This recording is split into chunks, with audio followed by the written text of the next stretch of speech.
Hey KidsLife, welcome back to our Culture Champion series, where we're exploring some of the key characters that built the early church and the roles they played in spreading the message of Jesus Christ to the very first Christians.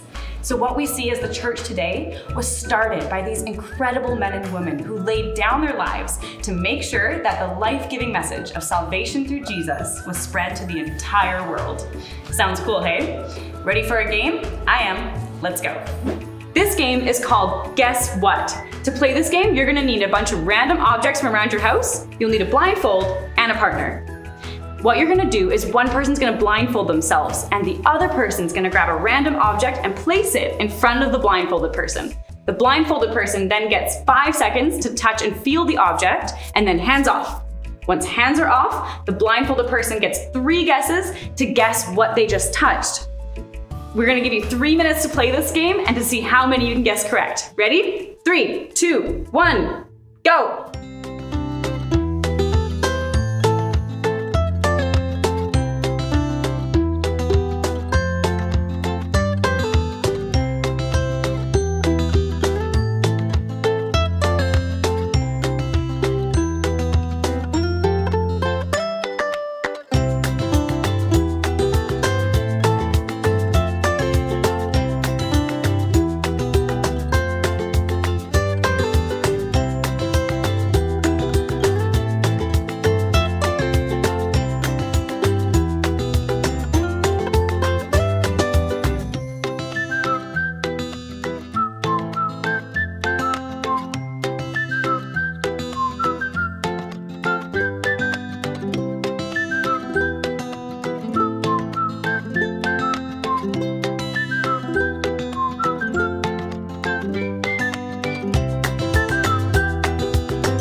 That was a spider. Yes, you got it. That literally just fell from my head. I don't want to touch it. Good timing. Time's up, KidsLife. I hope you had fun.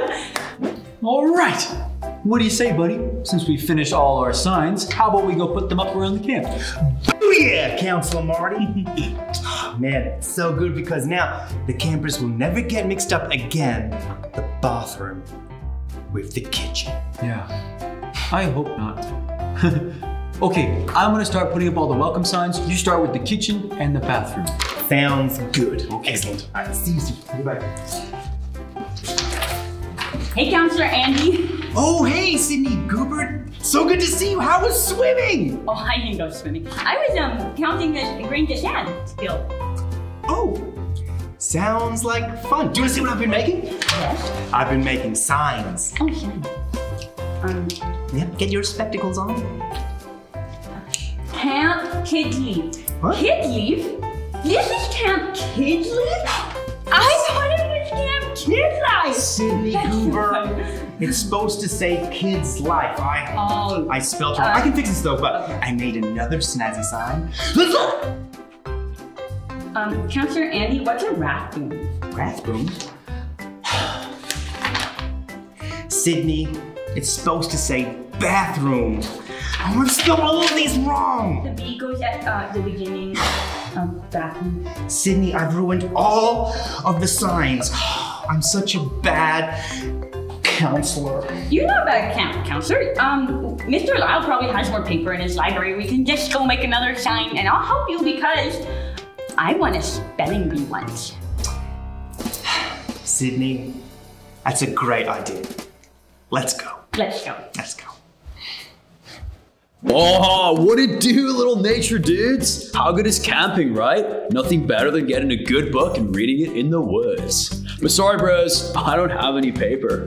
The only paper I got is a good book. You guys ready to hear a sweet story? Of course you are, dudes. Let's get into the word. Peter was one of the first disciples that Jesus called to follow him. Throughout Jesus' ministry, Peter grew to love Jesus very deeply. One day as Jesus was teaching his disciples, Peter said that he would follow Jesus everywhere he went. Jesus responded by telling Peter that he would one day deny Jesus, not once, dudes, but 3 times.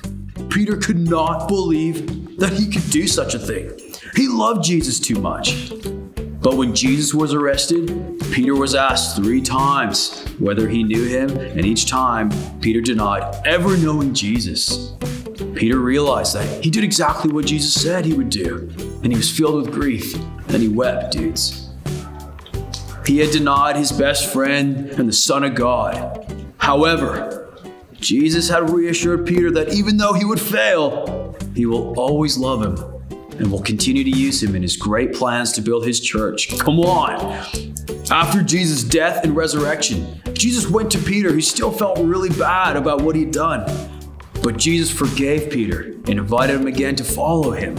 Oh, from that moment on, nothing got in the way of Peter doing whatever it took to follow Jesus. Peter became one of the most important people to start and grow the early church. In the beginning of the book of Acts, Peter and the disciples were filled with the Holy Spirit. And Peter began preaching to a large crowd of people. That day, about 3,000 people became followers of Jesus, dudes. Peter never stopped loving Jesus, even though he failed to do the right thing. Jesus knows that we can't do the right thing on our own, dudes. We need him to guide us, to strengthen us, and to help us stay on the right path. Even when we fail, Jesus will always love us. And when we keep him at the center of our lives, we will always remain his. Counselor Marty, how good is it that no matter how much we might mess up, God's love is never too far gone from us? Yeah, that sure is neato. Hey, we may have misspelled a couple words here and there, but good thing we still remember our memory verse. Hebrews chapter 12, verse 1 to 2. And let us run with endurance the race that God has set before us. We do this by fixing our eyes on Jesus, the champion and initiator and perfecter of our faith. Counselor Marty, you are the best camp counselor. Oh, wow, thanks, Camp Counselor Andy. Hey, I gotta go make some new signs. Bye. See you.